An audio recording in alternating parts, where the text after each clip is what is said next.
Well, here we are, last day, day 4, the Big Dig 2019 at the Aldkirk Sort Pan in Cockenzie. We've had quite a day and I've been pretty excited actually. I think we've found exactly what we'd hoped we'd find and more so. We've got more questions perhaps for next year, but I'll take you through what we've got, what we've found. What we've found is amazing, and it starts off with this thing here which we came across just later this afternoon.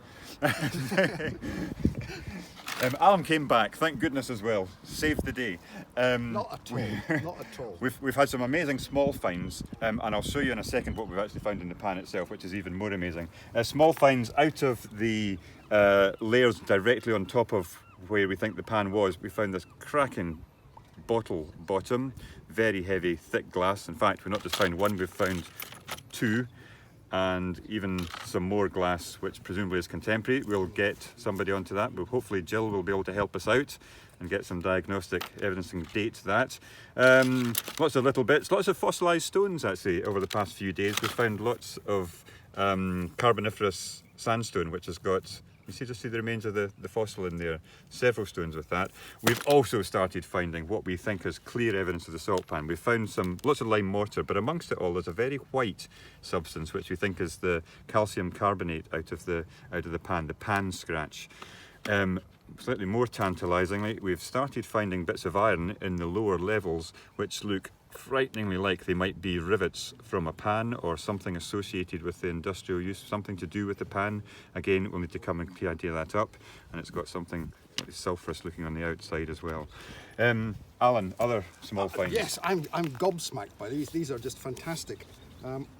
We've got what Ed got this morning is just this lovely little mother of pearl button, presumably off a shirt or something like that. You can see it's just the other side of it there. It's got 4 little holes, just like a modern button, but it's not Victorian, so it's obviously associated with the construction of the salt pan, probably 18th century or something like that, which is just brilliant. And then where we were getting the early pottery last year, which was down in the area there, which we now know is at the back of a wall, in a mirror image of that wall on the far side, we've started getting early pottery as well. And we've got these 3 sherds. And you can see this sort of light green, sort of yellowy glaze. That's a lovely rim. You can see there, that's the rim there. So it's a sort of splayed rimmed vessel. And then it comes down to another bit with a decorated band there. But the best bit is this lovely bit here, which is probably just on the shoulder where it bellies, and you can see it's got this lovely sort of chevron shaped decoration in it, which will be very diagnostic. I mean, George Haggerty or Derek Hall, our pottery specialists, will go and tell us exactly the date and exactly where that's made. So that's just brilliant. So that's potentially 17th century as well. Can we show where we found it now?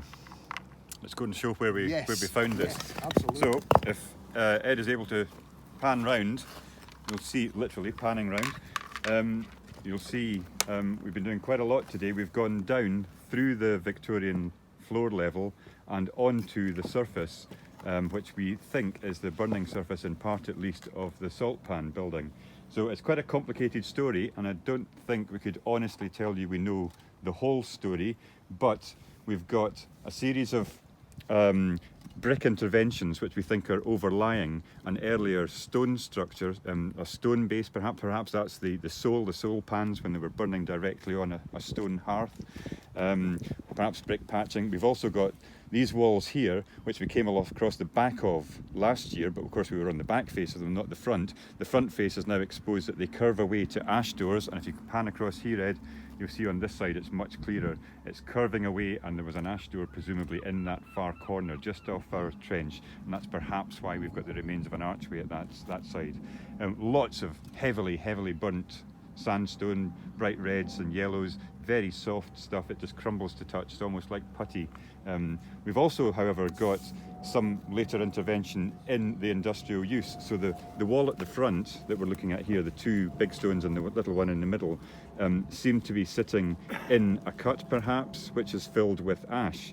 So the ash has come from a pan, but then this has been inserted later, perhaps some alteration to the flue system, something changed the way that the pan was made. Perhaps they introduced a grate to it. The pan was modernised to make it more efficient in the late 18th century.